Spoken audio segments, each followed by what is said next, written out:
Hello everyone, कैसे हैं आप सब। स्वागत है आपका एक बार फिर से अभी मैथ्स यूट्यूब चैनल पर। और मैं अभिषेक शर्मा। आज का जो सेशन लेके आया हूँ वो मैं आपके लिए लेके आया हूँ रीजनिंग का सेक्शन है। और DFCCIL के लिए बहुत ही इंपॉर्टेंट सेशन है जो हम सीरीज स्टार्ट करने की मैंने आपसे वादा किया था कि रीजनिंग के मैं 15 क्वेश्चन मैंने पूछे थे, 10 लाने हैं या 15। तो आपने पिछली वीडियोज़ में एक दो कमेंट आए थे, नहीं सर 15 क्वेश्चन लेके आइए। तो मैं आज 15 क्वेश्चन, आज अब मैं अल्टरनेट डेज पे रीजनिंग और मैथ्स के 20 क्वेश्चन और रीजनिंग के 15 क्वेश्चन आपको करवाता रहूंगा। और करवाऊंगा कौन से, सिर्फ सिर्फ TCS पैटर्न के। ठीक है। ना तो एक क्वेश्चन लेवल अप कराऊंगा, ना ही एक लेवल आपको डाउन कराऊंगा। जो पेपर में आएगा, TCS जो भी पेपर में लेता है क्वेश्चन, उसी तरीके के क्वेश्चन करेंगे। बार बार हर तरीके की वैरायटी कवर कर लेंगे, मैथ्स में भी रीजनिंग में भी। ठीक है। तो बिल्कुल भी टाइम वेस्ट नहीं करना है आपका, आप पढ़ते रहिए। और आपने मेरी स्ट्रेटेजी की कंप्लीट वीडियो देखी है कि नहीं देखी, एक बार देख ली है तो जैसे मैंने बताया है आप उसको फॉलो करें। ठीक है, क्योंकि वो बहुत ही हेल्पफुल रहने वाली है आपको। और अगर आपने अभी तक वो वीडियो नहीं देखी है तो लिंक डिस्क्रिप्शन में है, आप अभी तुरंत जाकर उस वीडियो को देखें, ताकि आपको पता चले कि आप किस तरीके से प्रॉपर स्ट्रेटेजी बना सकते हैं और धीरे धीरे अपने टारगेट कैसे कैसे सेट करके उन्हें कंप्लीट कर सकते हैं। और आराम से इसको जो एग्ज़ाम है इसको आराम से आप क्रैक कर सकते हैं। ठीक है। तो बिना कोई देरी करते हुए हम क्वेश्चन नंबर पहला पढ़ेंगे। तो फर्स्ट क्वेश्चन हमारा क्या कह रहा है भाई, रीजनिंग का क्वेश्चन है। रीजनिंग का लिया है, कोडिंग डिकोडिंग का क्वेश्चन है। ठीक है। तो कोडिंग डिकोडिंग का जैसे भी इस तरीके से जब भी आपका क्वेश्चन आए तो आपको इसमें क्या होता है, इसमें क्या होता है, आपको यहाँ पर अल्फाबेट की कोडिंग याद होनी चाहिए। अल्फाबेट की कोडिंग याद होनी चाहिए। ठीक है। अल्फाबेट की कोडिंग क्या होगी आपको वो याद होनी चाहिए। अगर आप वो याद नहीं करते तो कोई बात नहीं, आप याद ना करें। आप जब पेपर देने जाएंगे, मैं आपसे बता रहा हूँ, जब भी आप पेपर देने जाएंगे या जब भी आप मॉक लगाओ, तो एक वाइट पेपर A4 शीट की साइज का एक पेपर ले लिया करें, ताकि आपको अंदाज़ा हो जाए कि पेपर में जैसा इन्वायरमेंट होता है वैसा ही आप उसे फील करें। ठीक है। तो जो वाइट पेपर होगा उसमें क्या करना, आप उसमें साइड में आप A से Z तक, ABCD करके A से Z तक और इनकी कोडिंग लिख के 1 2 3 आप क्या करना उस पेज में लिख लेना। ठीक है। उससे क्या होगा, आपके जो क्वेश्चन है वो बहुत ही आसानी से जल्दी जल्दी हो जाएंगे। ठीक है। और कैसे लिखने हैं वो मैं आपको अभी बताता हूँ। ठीक है। ये देखो किस तरीके से लिखोगे, ऐसे लिखो। तो इस तरीके से आप क्या करना उस पेज में लिख लेना। इसमें क्या होगा, आपने यहाँ पर ऑपोजिट वर्ड भी लिख लिए हैं इनके। ठीक है। और इनकी कोडिंग भी लिख ली है। इस तरीके से आप लिख लेना उसमें। अब देखो अब क्या कह रहा है, डिग की कोड है 25। डिग का कोड क्या है 25। तो डी को क्या है भाई 4 होता है, डी का अल्फाबेट कोड 4। आई का कितना है 9।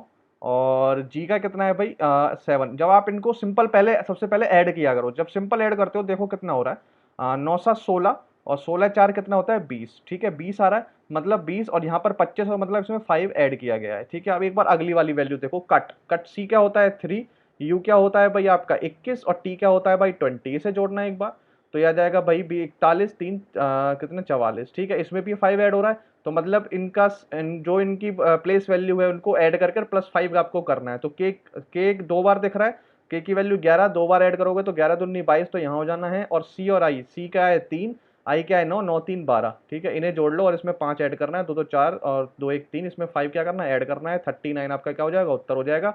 39 आपका उत्तर हो जाएगा। ठीक है। इसी तरीके के क्वेश्चन आने हैं। कोई भी आपको रॉकेट साइंस तो आने वाली है नहीं कि DFCCIL का पेपर है तो रॉकेट साइंस आ जाएगी, नहीं ऐसा कुछ भी नहीं है। रीजनिंग है, रीजनिंग ऐसी आती है और ऐसे ही आएगी और आगे 5 साल बाद भी ऐसी आएगी। ठीक है। और इस तरीके से आप इस क्वेश्चन को मात्र से मात्र 10 सेकंड 15 सेकंड के अंदर कर लेंगे।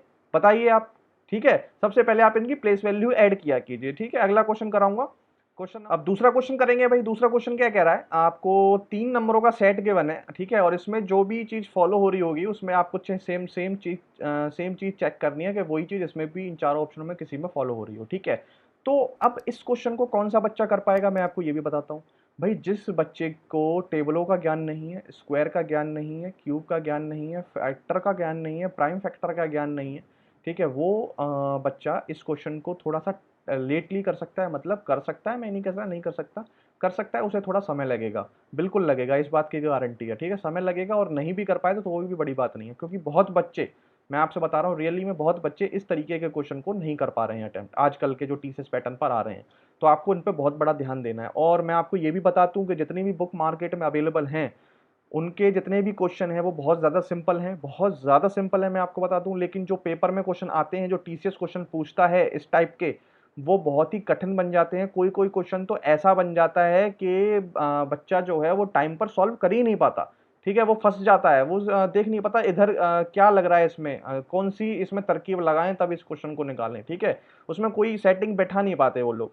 ठीक है, तो ऐसे क्वेश्चनों में अगर आप नहीं बैठा रहे ना तो जल्द से जल्द स्किप कर दें, ताकि आपका अगला जो आने वाले क्वेश्चन है आसान वाले वो आपके छूटे ना।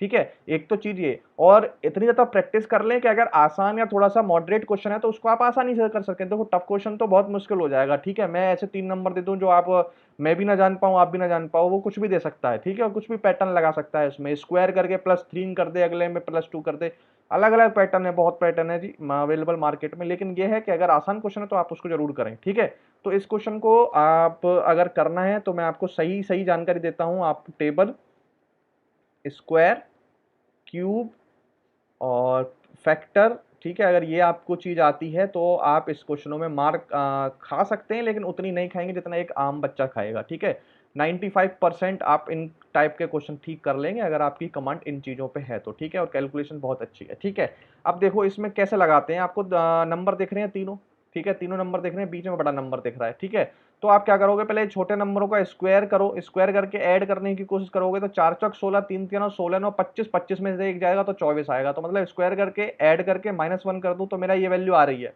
आ रही है। क्या ऐसी वैल्यू कहीं और पॉसिबल है, इसे चेक कर लो। देखो 11 का स्क्वायर होता है 121, उसमें 6 का स्क्वायर और जुड़ेगा, लेकिन ये वैल्यू तो नहीं आएगी, तो ऐसा हो नहीं सकता। 8 का स्क्वायर फिर 64 बन जाएगा, इसमें फिर ऐड होगा तो ये वैल्यू 30 भी नहीं आएगी। 12 144 होता है, ये भी नहीं आ पाएगा। 9 का 81 होता है, ये भी नहीं आ पाएगा। मतलब जो हमने सोचा है वो बिल्कुल गलत सोचा है, ये वाला पैटर्न नहीं है इसमें। अब और सोचो, अब सोचो भाई 4 तिया 12 और 12 का डबल है 24। ठीक है, 12 का डबल है 24, यह आएगा आपके दिमाग में। अब देखो भाई 11 छिंग 66, इसका डबल तो है नहीं। 8 तो नहीं 16, इसका डबल 32 होता है, यहाँ 30 है, हटाओ इसे। 12 चौक 48, 48 का डबल 84 तो होता नहीं है, 48 का डबल होता है 96। अब देखो यहाँ पर 9 चौक 36, 36 का डबल कितना है भाई 72, यही आपका क्या होगा, उत्तर होगा। लगा के आप आगे बढ़ जाएंगे। ठीक है, अब इसमें क्या आना चाहिए आपको, टेबल्स का काम आया नहीं आया। ठीक है, यही चीज है, यही चीज होती है जी एक टॉपर बच्चे को एक नॉर्मल बच्चे में जो डिफरेंस क्रिएट करती है। ठीक है, तीसरा क्वेश्चन है भाई, तीसरा क्वेश्चन है। तीसरे क्वेश्चन को किस तरीके से करोगे, या तो आप इनकी प्लेस वैल्यू जैसे मैंने पहला क्वेश्चन कराया था, या आप ABCD करके लिख लें। ठीक है, तो मैं कई बच्चे देखो जो प्लेस वैल्यू याद कर सकता है, देखो उसके लिए तो वेल एंड गुड है, वो तो प्लेस वैल्यू याद कर रखी है उसने, तो काम हो गया। मैं भी आपसे यही कहूंगा, प्लेस वैल्यू आप याद कर लें तो आपका काम और भी जल्दी हो जाएगा। लेकिन अगर आप प्लेस वैल्यू याद भी नहीं करते हैं तो भी आपका काम हो जाएगा, तो भी आपको प्लीज घबराने की बिल्कुल जरूरत नहीं है। ठीक है, बिल्कुल जरूरत नहीं है, प्लेस वैल्यू याद ही मत करो। अब यहाँ पर लिख तो लिया आपने, एक जगह लिख ली थी साइड में ऐसी, मैं यहाँ पर लिख के दिखा देता हूँ क्योंकि मेरा तो नया पन्ना है, आपको तो वहां पर एक ही पन्ना मिलेगा। ठीक है, मैं लिख के बता देता हूँ आपको। ठीक है जी, ये मैंने लिख लिए हैं। अब आपको इस क्वेश्चन को कैसे करना है मैं आपको बताता हूँ। ठीक है, आप क्या करना है, अब आपको इन चारों में से एक ऐसी चीज देखनी है जो तीनों इन तीनों से अलग चल रही हो। ठीक है, देखो भाई आप इंडिविजुअल देखो, सी से आप एफ पे गए तो CDE छोड़ के एफ पे गए, एफ से आप आई पे गए, GH छोड़ के आई पे गए, दो छोड़ के तीसरा आ रहा है देखो, आई से एल पे गए, दो छोड़ के एल पे आ गए, मतलब दो छोड़ के तीसरा, दो छोड़ के तीसरा। ठीक है, अगली वाली चेक करो, GHI तो एक साथ है, GHIJ ये तो लगातार हो गया, GHIJ। अब देखो अगली देखो M, एक छोड़ के O, एक छोड़ के Q और एक छोड़ के S, इसमें एक एक छोड़ के जा रहा है आपका, +1 छोड़ के हो रहा है, और इसमें आपका +2 एक दो दो छोड़ के जा रहा है। अब यहाँ देखो भाई अगले में देखो, अगले में क्या है भाई, पी रहा है आपका यहाँ पे, पी से आप गए एस पे, पी से आप किसने गए एस पे, दो छोड़ के एस पे आए, उसके बाद गए आप यू पे, एक छोड़ के यू पे आए, फिर आप गए एक्स पे, दो छोड़ के फिर आप एक्स पे गए। तो आपको देखो इसमें क्या मिला मैं आपको बताता हूँ। देखो इसमें भी एक पैटर्न फॉलो हो रहा है, इसमें भी एक पैटर्न फॉलो हो रहा है, इसमें भी पैटर्न फॉलो हो रहा है, लेकिन इसमें पैटर्न ही फॉलो नहीं हो रहा। तो ये अगर इसमें पैटर्न फॉलो नहीं हो रहा है तो यही हमारा उत्तर होगा। ये इन सबसे अलग है। कैसे अलग है मैं आपको बताता हूँ। देखो सी से एफ पे गए तो देखो पैटर्न फॉलो हो रहा है ना, दो छोड़ के तीसरा एफ आया, एफ से आई पे गए, दो छोड़ के फिर आई आया, फिर दो छोड़ के एल आया, तो एक पैटर्न फॉलो हो रहा है, +2 +2 +2। ठीक है, जैसे आप GHIJ पे गए, यहाँ पे देखो लाइन से चल रहा है GHIJ, इसमें देखो एक एक पैटर्न फॉलो हो रहा है लाइन से, हर कंसेक्यूटिव वैल्यू आ रही है। जैसे ही आप अगले पे गए एम पे, अब इसमें देखो इसमें एक छोड़ के दूसरा आ रहा है, इसमें देखो एम के बाद एक छोड़ के ओ, फिर एक छोड़ के क्यू, फिर एक छोड़ के एस, इसमें भी पैटर्न फॉलो हो रहा है, लेकिन इसमें पैटर्न फॉलो नहीं हो रहा। वो देखो कैसे, पी है उसमें दो छोड़ के एस आया, अगर दो छोड़ के वी आता तो हमारा काम होता, लेकिन एक छोड़ के यू आ गया, उसके बाद दो छोड़ के फिर एक्स आ गया, तो इसमें पैटर्न फॉलो नहीं रहा, ये हमसे सबसे अलग चल रहा है, तो ये हमारा क्या हो जाएगा, उत्तर हो जाएगा। आगे चलेंगे, चौथा क्वेश्चन करेंगे। अब देखो जी ये आ गया जी स्लॉक का क्वेश्चन, किससे, स्लॉक का क्वेश्चन। अब इस स्लॉक के क्वेश्चन करने के दो तरीके होते हैं, देखो दो तरीके होते हैं, दो मेथड होते हैं स्लॉक के क्वेश्चन करने के लिए। वैसे जो बेस्ट मेथड है वो है भाई वेन डायग्राम से, वेन डायग्राम से बेस्ट मेथड है। ठीक है, लेकिन मैं आपको बताता हूँ कि वेन डायग्राम से बेस्ट मेथड तो है वेन डायग्राम, लेकिन जो वेन डायग्राम की ज़रूरत है वो सिर्फ बैंकिंग के एग्जाम में ही मिलती है, बैंकिंग के एग्जाम में ही आपको ज़रूरत पड़ती है। बैंकिंग का एग्जाम आपको वेना बैंक डायग्राम से आप नहीं निकाल पाएंगे स्लॉक का क्वेश्चन। लेकिन आपके जो छोटे छोटे एग्जाम्स होते हैं बैंकिंग जितना टफ नहीं आते उसमें स्लॉक, तो आप उसमें ना 50 और 100 का भी काम कर सकते हैं, 50 और 100। ठीक है, दो तरीके होते हैं स्लॉक को निकालने के लिए, 50 और 100। ठीक है, 100 होता है टोटल ऑल के पास और 50 होता है आपका सम के पास। ठीक है, तो कभी इसका बेसिक बताऊंगा मैं आपको। इसमें क्या होता है, अगर आपने ये वैल्यू देख ली ना 50 और 100 से, तो आप बिना वेन डायग्राम बनाने इसमें मुंह जवानी सॉल्व कर देते हैं, बस इतना डिफरेंस होता है। ठीक है, तो मैं आपको इसको वेन डायग्राम से बताता हूँ। ठीक है, अगर आपको 50 100 भी आता है तो भी कोई दिक्कत नहीं है। देखो, all rulers are machine, all rulers are machine, सारे रूलर क्या है, मशीन है। अगला क्या है, some machine are costly item, कुछ मशीन जो है वो कॉस्टली आइटम है। ठीक है, अब देखो भाई conclusion, some rulers are costly item, ruler और कॉस्टली आइटम में कोई लिंक दिख रहा है, नहीं दिख रहा, काटो इसे। सम कॉस्टली आइटम और मशीन, सम कॉस्टली आइटम या मशीन, ये देखो ये लिंक मशीन के साथ है, बिल्कुल है, इसको सही करो। ऑल कॉस्टली आइटम और मशीन, सारी कॉस्टली मशीन में है, सारा तो नहीं है, कुछ छोटा हिस्सा है, तो ये भी काटो। क्या है, सिर्फ only second possible, only second follows. ठीक है, तो मैं कराता रहूंगा इस तरीके के क्वेश्चन। ठीक है, आपको जरूर देखने को मिलेंगे और ये पेपर में जरूर आएंगे इस तरीके के क्वेश्चन। अगर आपको विश्वास नहीं है तो मेरी प्रीवियस ईयर की जो 2018 में पेपर आया था एग्जीक्यूटिव का, स्टेशन मास्टर का, तो वो आप लिंक डिस्क्रिप्शन में है, आप जाके देख सकते हैं किस किस तरीके के क्वेश्चन आए थे, और उसके अकॉर्डिंग ही मैं इन क्वेश्चनों को करा रहा हूं कि नहीं करा रहा, आपके सामने पूरा एग्जाम्पल आप देख सकते हैं। ठीक है, अगर मैं नहीं करा रहा हूं तो आपको क्लास करने की जरूरत नहीं है, आप जाके चेक करो कैसा पेपर आया था, उसके अकॉर्डिंग मैं करा रहा हूँ नहीं करा रहा, तब आप उसमें आप डिसीजन लें कि हाँ सर आप करा रहे हैं। ठीक है, तो जरूर देखो, और एक बार मैथ की भी सीरीज देख लेना कि किस तरीके से मैं क्वेश्चन करा रहा हूँ, किस तरीके के आए थे।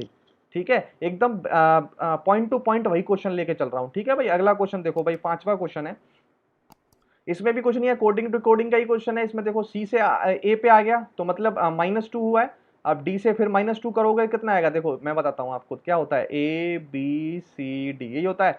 सी से किस पे गया है, ए पे गया है, मतलब एक छोड़ के अगले पे गया है। अब यहाँ पे डी है, अगला डी से अगला क्या आएगा, डी से अगला क्या आना चाहिए, बी आना चाहिए, तो बी हमारा पहला होगा।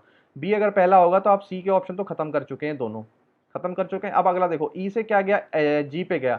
ई से किस पे गया, जी पे, तो A B C D E F G, E से जी पे गया है, मतलब अब आगे गया है, एक छोड़ के आगे गया है, तो एफ आगे जाएगा, एक छोड़ के एफ क्या होगा, आगे जाएगा, तो एफ जी, एफ एक छोड़ के ये जो एच आएगा, एक छोड़ के कितना आएगा, एच आएगा, तो अगला आएगा हमारा एच। जैसे ही आपने देखा एच अगला आ गया, हमारा यही उत्तर पॉसिबल है और कोई उत्तर पॉसिबल नहीं है।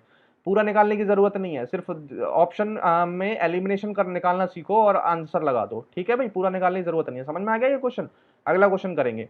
ठीक है, ये क्वेश्चन देखो भाई, ये पैटर्न बहुत ही फेवरेट बन चुका है टीसीएस का, और हर पेपर में इस क्वेश्चन को पूछता है आपसे। 2018 में भी पूछा था इस तरीके का क्वेश्चन, इसलिए मैंने यहाँ पर भी लिया है इस तरीके का क्वेश्चन। ठीक है, इसमें कुछ नहीं है, एक आपने राइमिंग होती है, राइमिंग आपने सुनी है, तो बस राइमिंग या आपको एक पैटर्न ढूंढना होता है। ठीक है, उसके अकॉर्डिंग इन वैल्यू को फिक्स करना होता है। ठीक है, तो बस आप देखेंगे इस क्वेश्चन को किस तरीके से आप आसानी से कर सकते थे। देखो भाई, देखो बी इसमें क्या करा करें आप, पहले इनमें टोटल देखा करें ये वैल्यू है कितनी। देखो 1 2 3 4 5 6 7 8 9 10 11 12 13 14 15 16 17 18, 18 है।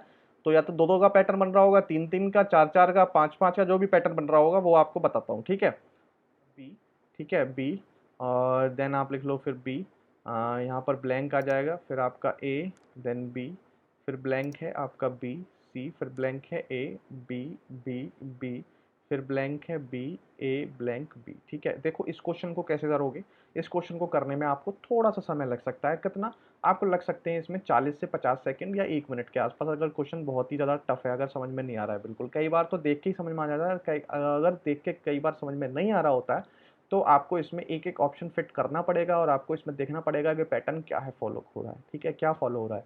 ठीक है, और वैसे आप जो जैसे जैसे प्रैक्टिस होती चली जाएगी आप देख के भी बता सकते हैं, लेकिन कई क्वेश्चन आप नहीं बता पाएंगे देख के। ठीक है, आपको करने ही पड़ेंगे। ठीक है भाई, तो ऐसे क्वेश्चनों में घबराए नहीं, थोड़ा सा समय लग सकता है, और किस तरीके से आसान वे में करेंगे वो मैं आपको बताता हूँ। आपने ऐसे लिख लिया ये ले, और आपने देख ली कि 18 यहाँ पर वर्ड है। ठीक है, 18 बहुत ज़्यादा वर्ड होते हैं, मतलब ये जो अल्फ़ाबेट है 18 बहुत ज़्यादा होते हैं, तो आप इसमें कुछ नहीं करो।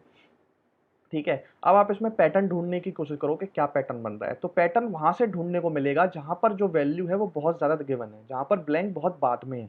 यहाँ पे देखो एक के बाद है, यहाँ पे एक दो के बाद है, देखो यहाँ पर ब्लैंक देखो, A triple B, A triple B आपको दिख रहा है, A triple B, A triple B, बस यहाँ से पकड़ो, यहाँ से पकड़ो। जैसे आपने यहाँ देखा ए ट्रिपल बी, तो आपका हो सकता है कि यहाँ पर भी ए ट्रिपल बी हो, क्योंकि आपको ए दिख रहा है ना, क्या पता पैटर्न यहाँ पर भी ए ट्रिपल बी का फॉलो कर रहा हो, तो यहाँ पर बी आना चाहिए उसके लिए, तो आपने यहाँ पे बी रख के देखा, ठीक है, ए ट्रिपल बी सी, ठीक है, ठीक है, उसके बाद ए ट्रिपल बी सी, यहाँ पर आपने सी रख के देखा, ठीक है, एक बार पैटर्न फॉलो कर सकता है। जैसे आपने देखा ये पहली वैल्यू थी ब्लैंक की, ये दूसरी थी, ये तीसरी थी, ये चौथी थी, ठीक है। अब आपने देखा दूसरी और चौथी पर बी और सी अगर आ जाएं तो मेरा कुछ पैटर्न बनता हुआ दिख रहा है ना, दूसरी पे चौथी पे बी और सी आ जाएं। ऑप्शन में देखो दूसरी पे चौथी पे बी और सी है, इस पे दूसरी पे बी है लेकिन अगले पे सी नहीं है, तो एक बार इसे चेक मत करो। दूसरी पे बी है, चौथी पे भी बी है, इस पे भी, इस बी से मत चेक करो। दूसरी पे बी है, चौथी पे सी है, तो इसे आप होल्ड चेक कर सकते हैं। अगली देखो दूसरी पे बी है ही नहीं, इसे हटाओ। एक बार आपको ये दिख गया ऑप्शन में, तो 80% 90% चांसेस हैं यही आपका ऑप्शन राइट आंसर होगा। 90% क्या 100% चांसेस है यही। आ गया आपका सिटिंग अरेंजमेंट का, छोटी सी सिटिंग अरेंजमेंट है, ठीक है, क्योंकि आपका क्वेश्चन आया हुआ था वहां पे, इसलिए मैंने यहाँ पर भी लिया है। देखो इस क्वेश्चन को किस तरीके से आप आसानी वे में, अगला क्वेश्चन करेंगे क्वेश्चन नंबर 7। क्वेश्चन नंबर 7 देखो, एक सिटिंग अरेंजमेंट का है, बहुत ही आसान सिटिंग अरेंजमेंट, 2-3 लाइनें हैं, पहले पढ़ें फिर उस तरीके से बनाएंगे, फिर आंसर देंगे क्वेश्चन का, ठीक है। देखो भाई, 5 friends Arun, Bala, Chinu, Dinesh, Ilango are sitting on a bench facing north. एक बेंच पर बैठे हुए हैं नॉर्थ फेस करके, ठीक है। तो कितने हैं, 5 हैं, तो एक ये ना लाइन खींच लो और यहाँ पर 5 जने बैठे हैं, 1 2 3 4 5 जने, और उनका फेस नॉर्थ में है, तो ये मैंने फेस कर दी नॉर्थ में, ठीक है, नॉर्थ में फेस कर दी। जब भी मैं आपको एक बेस बता देता हूँ, जब भी वैल्यू जो है ये नॉर्थ नॉर्थ में होती है, ठीक है, ऐसे बैठे होते हैं, तो इनका इधर तो आपका राइट होता है और इधर आपका लेफ्ट होता है, ठीक है। अगर ये साउथ में बैठे होते तो उल्टा हो जाता, ठीक है। अब आगे देखो, Arun is sitting next to Bala. Arun जो है वो बाला के नेक्स्ट में है, मतलब अरुण बाला के नेक्स्ट में है। दिनेश चीनू के नेक्स्ट में है। Dinesh is not sitting with Ilango. Dinesh जो है वो इलांगो के आसपास नहीं बैठा हुआ। Ilango on the left end on the bench, तो ये पूरा बेंच है, उसका लेफ्ट हैंड कहाँ पर है जी, आपका लेफ्ट हैंड कहाँ पर है, यहाँ तो मेरा उल्टा हाथ आ रहा होगा, आप अपना लेफ्ट हैंड देखें, ये राइट है और ये लेफ्ट हैंड, लेफ्ट हैंड पे आपका क्या है, इलांगो बैठा हुआ है, तो देखो ये इलांगो मैंने यहाँ बैठा दिया, ठीक है। आगे वाली लाइन कह रही है कि दिनेश इलांगो के पास नहीं है, तो यहाँ पर जो है वो दिनेश तो आ नहीं सकता, ठीक है। आगे वाली लाइन देखो, Chinu is on the second position from the right, right से सेकंड पोजीशन, फर्स्ट सेकंड, यहाँ पर चीनू है भाई, सी ले लिया मैंने चीनू के लिए, ठीक है। Arun sits to the right of Bala, Bala के राइट में अरुण है, बाला के राइट में अरुण है, बाला के राइट में अरुण है, और अरुण जो है वो बाला के अगला ही वैल्यू बनी है, तो बाला को मैं यहाँ बैठा देता हूँ, अरुण को उसके राइट में बैठा दिया, बिल्कुल ठीक है। उसके बाद क्या बोला है भाई, दिनेश, दिनेश चीनू के नेक्स्ट बैठा हुआ है, तो चीनू के बगल में दिनेश बैठा हुआ है, ठीक है। अब देखो, अब आपने ये बना लिया, अब आपने जैसे ही ये बना लिया तो आप एक बार और पढ़ा करो इस पूरे को और देखो करो कोई भी कंडीशन आपकी वायलेट तो नहीं हो रही, ठीक है। अब देखो अरुण, ये पांचों हैं, पांचों नॉर्थ में बैठे हुए हैं, बिल्कुल नॉर्थ में बैठे हुए हैं। Arun is sitting next to Bala, Arun Bala के पास है, बिल्कुल पास है। दिनेश चीनू के पास है, दिनेश चीनू के पास है, बिल्कुल है। दिनेश इलांगो के पास नहीं है, बिल्कुल नहीं है, यहाँ पर इलांगो लेफ्ट हैंड पे है, बिल्कुल बैठा हुआ है। चीनू सेकंड राइट से, बिल्कुल है। Arun sit to the right of Bala, Arun right of Bala है, बिल्कुल ठीक है, बन गया जी। आप कुछ नहीं है, पोजीशन बतानी है दिनेश की, दिनेश की पोजीशन क्या है, एक्सट्रीम राइट है, एक्सट्रीम राइट आपका ऑप्शन हो जाएगा, खत्म, बताइए, हो गया, अच्छी तरह समझ में आया होगा। अगला क्वेश्चन करूंगा, क्वेश्चन नंबर 8, और ये है जी लॉजिकल रीजनिंग। कई बच्चे मुझे मैसेज कर रहे हैं कि लॉजिकल रीजनिंग क्या है, यही होती है जी लॉजिकल रीजनिंग, जिसमें स्टेटमेंट आर्गुमेंट के क्वेश्चन होते हैं, ठीक है, एक स्टेटमेंट कंक्लूजन के क्वेश्चन होते हैं, कोर्स ऑफ एक्शन के क्वेश्चन होते हैं, आपके इम्प्लिसिट एक्सप्लिसिट एक्सप्लिसिट वाले क्वेश्चन होते हैं, ये लॉजिकल रीजनिंग में आते हैं सारे सारे, ठीक है। तो देखो भाई इन क्वेश्चन को कैसे करा जाता है, स्टेटमेंट दिया है should there be a plastic ban in India, जो स्टेटमेंट में होता है उससे ही हमें कुछ आर्ग्यूमेंट निकालने पड़ते हैं, ठीक है। लिखा हुआ है स्टेटमेंट में should there be a plastic ban in India, क्या भारत में प्लास्टिक का बैन होना चाहिए। ऐसे क्वेश्चनों को जब कई बार लैंग्वेज तो आसान है, थोड़ी टफ भी आ जाती है, तो एक बार हिंदी में करके देख लेना और हिंदी में ऑप्शन देख लेना, आपको उत्तर बहुत हद तक मिल जाते हैं, ठीक है। क्वेश्चन पूछा है should there be a plastic ban in India, क्या भारत में प्लास्टिक बैन होने चाहिए। अब देखो आर्ग्यूमेंट, आर्ग्यूमेंट देखो, आर्ग्यूमेंट पहला बोलता है कि यस होने चाहिए because of plastic uses pollution increases, क्योंकि जो प्लास्टिक का उपयोग है वो पॉल्यूशन को बढ़ावा दे रहा है, ठीक है, हो सकता है बिल्कुल पॉसिबल है, इसीलिए बैन होती है कोई चीज। अच्छा जी, दूसरी चीज क्या बोल रहा है, सेकंड बोल रहा है नो नहीं होनी चाहिए बैन, क्योंकि colourful things can be made from plastic. नहीं, ये क्या है, कलरफुल थिंग्स अगर आप प्लास्टिक से बनाएंगे तो क्या आप अर्थ के साथ कुछ भी कर सकते हैं, पॉल्यूशन थोड़ी ना बढ़ाएंगे, कलरफुल थिंग्स तो आप दूसरा अल्टरनेट भी ढूंढ सकते हैं। ठीक है, तो ये क्या हो जाएगा, जो सेकंड ऑप्शन है वो तो बिल्कुल ही रॉन्ग हो जाएगा, लेकिन पहला आपका फॉलो हो सकता है, क्योंकि प्लास्टिक क्या है, पॉल्यूशन इंक्रीज करता है बहुत ही मास लेवल पर। तो पहला हमारा क्या होगा, सिर्फ पहला आर्ग्यूमेंट ट्रू होगा, दूसरे वाला आर्ग्यूमेंट ट्रू नहीं होगा। बस इस ये हमें देखने होते हैं। ठीक है, बस थोड़ी सी ऐसी लॉजिकल रीजनिंग, लॉजिकल का मतलब है कुछ लॉजिक लगाओ अपने आप से। ठीक है, अपने आप से लॉजिक लगाना हो, ये आपको कोई भी सिखा नहीं पाएगा। ठीक है, लॉजिक लगाओ, लॉजिकल रीजनिंग, पहले ही बोला है उन्होंने, लॉजिकल रीजनिंग है। ठीक है जी, अगला क्वेश्चन करता हूं, 9वां क्वेश्चन।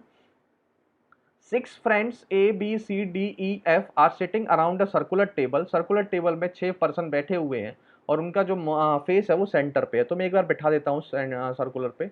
6 जने बैठे हुए हैं, 2 2 4, और ये मैंने एक लाइन कर दी, 6 जने हो गए। अगर मैं इसे सर्कुलर बना दूँ तो सर्कुलर ही बन जाएगा ये। ठीक है, और सबका फेस सेंटर में है। सेंटर पे यही सेंटर है आपका, यहाँ पर फेस कर रखा है उन्होंने, यहाँ पर सेंटर की तरफ फेस है। ठीक है, क्यों बोल रहा हूँ सेंटर की तरफ, अगर सेंटर की तरफ फेस है तो ये आपका राइट हो जाएगा उसका, और ये उधर की तरफ आपका लेफ्ट होगा बंदे का। ठीक है, अब आपसे पूछा है सी इज नॉट एडजेसेंट टू ए और बी। जो सी है वो ए और बी के पास नहीं बैठा हुआ। E is in the middle of A और बी। ए और बी के मिडल में, ए और बी के मिडल में ई है। तो आप देखो बिठाना शुरू करो, यहाँ पर ए बना लो, ठीक है, यहाँ बी बना लो, इनके मिडल में ई बैठा दिया। ठीक है, आगे चलो। एफ इमीडिएट नेबर बी का नहीं है, तो यहाँ पर एफ आएगा नहीं और सी आएगा नहीं। एफ और सी आएंगे, आएंगे नहीं भाई, एफ और सी नहीं आएंगे, एफ नहीं आएगा, सी नहीं आएगा। तो ए बी ई मैं बैठा चुका हूँ, क्या बचेगी पॉसिबिलिटी, ई। तो यहाँ पर सिर्फ किसकी पॉसिबिलिटी बन गई, ई। तो यहाँ पर ई आपका डी बैठा होगा, सॉरी डी बैठा होगा। ठीक है, डी बैठा होगा। आगे देखो क्या बोल रहा है, सी इज नॉट एडजेसेंट टू ए और बी। अब अगर मैं सी यहाँ पे बैठा दूँ तो ए के एडजेसेंट आ जाएगा, यहाँ पर भी नहीं, सी यहाँ पर बैठाओ और एक बच गया एफ, एफ को यहाँ बैठा दो, बन गई बात। ठीक है, अब क्या पूछ रहा है, other than F who is adjacent to C. C के एडजेसेंट में कौन है एफ के अलावा, तो एक तो एफ है और एक दूसरा क्या है, डी है। डी ऑप्शन इसका क्या, ये डी वाला फर्स्ट ऑप्शन क्या हो जाएगा, राइट हो जाएगा। इसको लगा के आगे बढ़ जाएंगे। देखो बहुत आसान क्वेश्चन है ना, इस तरीके ही आएंगे क्वेश्चन। मिरर इमेज आ गई जी। मिरर इमेज कुछ नहीं है, आपको राइट ऑफ द, ये जो वेल इसके यहाँ पर राइट में आपको मिरर लगानी थी। ठीक है, मिरर की एक चीज होती है कि जो वैल्यू मिरर के पास है वो मिरर के पास में ही रहेगी। ठीक है, और मिरर में क्या होता है, लेफ्ट का राइट चेंज हो जाता है, राइट का लेफ्ट चेंज हो जाता है, लेकिन अप डाउन चेंज नहीं होता। ठीक है, वाटर इमेज क्या होती है, वाटर इमेज यहाँ ऐसे लगती है, तो वाटर इमेज जो नीचे होता है वो यहाँ ऊपर आ जाता है। ठीक है, और जो ऊपर होता है वो यहाँ नीचे चला जाता है। लेकिन इसमें क्या होता है, इसमें जो है अप और डाउन चेंज होता है, अप और डाउन चेंज होता है। और जब भी मिरर ऐसे लगा हुआ होता है तो इसमें राइट और लेफ्ट चेंज होता है। ठीक है, ये डिफरेंस होता है इनमें। ठीक है, ठीक है भाई। तो आगे चलेंगे, आगे क्या है, यहाँ पर मिरर है, मिरर दिख रहा है आपको। अब देखो यहाँ पर वैल्यू देखो आप अच्छी तरह, ये जो लाइनें हैं, लाइनें देखो किसके पास में है ना मिरर के, तो यहाँ पर भी लाइनें स्टार्ट हो रही होंगी, लाइनें स्टार्ट हो रही होंगी ऐसे ऐसे करके। अब यहाँ देखो लाइनें कहाँ स्टार्ट, यहाँ तो लाइनें स्टार्ट ही नहीं हो रही, हटाओ इसको। यहाँ लाइनें स्टार्ट हो रही हैं। ठीक है, यहाँ देखो दूसरी जगह लाइन स्टार्ट हो रही है, हटाओ इसको। अब ये दो ऑप्शन बच गए। अब ये देखो, ये बिंदी जो है वो यहाँ पर होनी चाहिए थी, जो कि यहाँ पर है नहीं, यहाँ पर है। ये आपका क्या हो जाएगा, राइट आंसर हो जाएगा। यहाँ तो बिंदी गायब है। ठीक है, तो चौथा ऑप्शन ऑप्शन क्या हो जाएगा, राइट आंसर। बहुत आसान क्वेश्चन होते हैं जी ये। ठीक है, अगला देखो, एक और मैंने क्वेश्चन लिया अजम्पशन का क्वेश्चन। अजम्पशन क्या निकाल सकते हैं, वो था आर्ग्यूमेंट का, ये है अजम्पशन का। ठीक है, ये सारा लॉजिकल रीजनिंग का पार्ट है। स्टेटमेंट क्या बोल रहा है, जडेजा टुक 3 wickets and score 55 not out in today's match.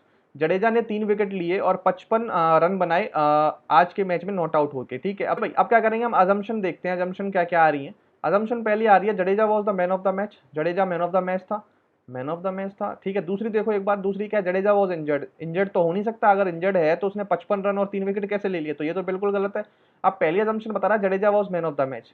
ठीक है, तो आप इस स्टेटमेंट से आप ये नहीं बता पाएंगे कि Jadeja man of the match ही है। बता सकते हैं कि क्या पता किसी और ने 5 विकेट लिए हों और 50 60 70 रन बना दिए हों, आपको पता तो नहीं है ना। ये स्टेटमेंट में ये चीज कंफर्म नहीं हो रही है कि वो मैन ऑफ द मैच है। कोई भी ऐसी बात यहाँ पर कंफर्म ऐसी नहीं हो रही है कि वो मैन ऑफ द मैच बन रहा हो। तो ये भी आपकी रॉन्ग हो जाएगी, और रॉन्ग होकर आपका ऑप्शन होगा neither one nor two implicit. ना ही पहली हम बता सकते हैं ना ही दूसरी। ठीक है, इस तरीके के क्वेश्चन आएंगे आपके पास। ठीक है, और आपको ऐसे लॉजिकल रीजनिंग करनी है। अगला क्वेश्चन करेंगे, क्वेश्चन नंबर 12, और ये आपका डायरेक्शन डिस्टेंस का क्वेश्चन है।